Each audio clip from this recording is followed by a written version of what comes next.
Hello, beautiful souls. Today, we're tackling a question that I know many of you in midlife are grappling with. How do I find my true calling? How do I make the second half of my life truly meaningful? This came up in a conversation I had recently with a friend, a woman in her mid-40s. She said, "I've spent my life doing what I wanted, as long as it didn't hurt anyone. But now I want more.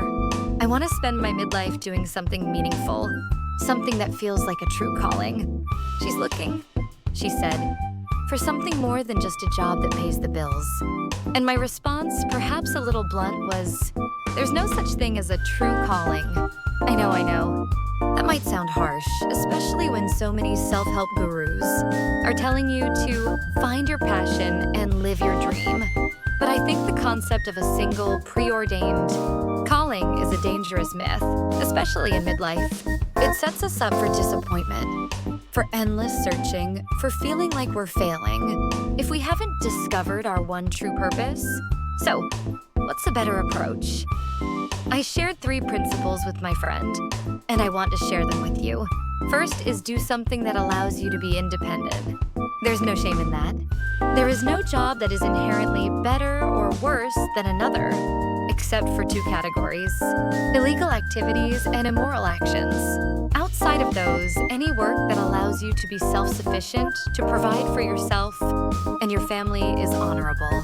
This isn't about settling, it's about prioritizing self-reliance.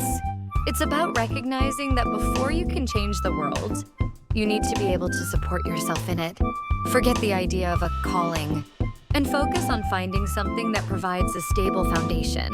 Second is, if possible, choose something that pays well per unit of time.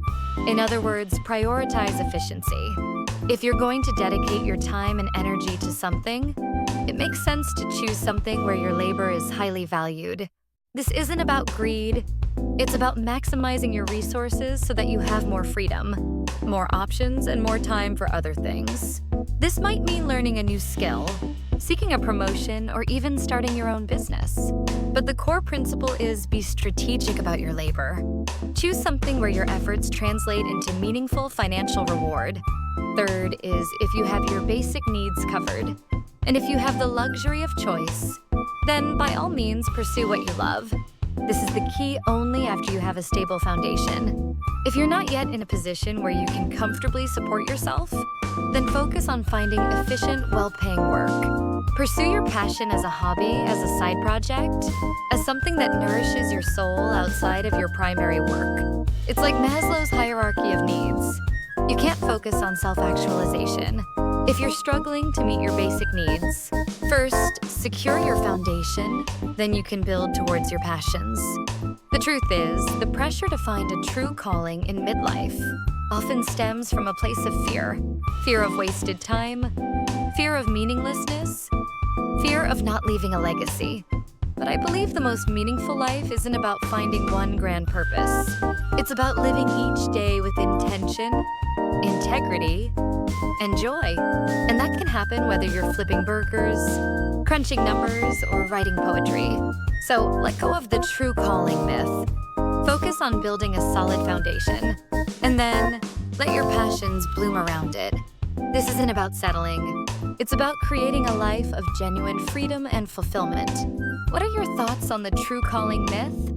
Are you pursuing a passion or prioritizing stability? Share your insights in the comments below. Don't forget to like this video. Thank you. Life is a sacred balance. Please subscribe if you enjoy this channel.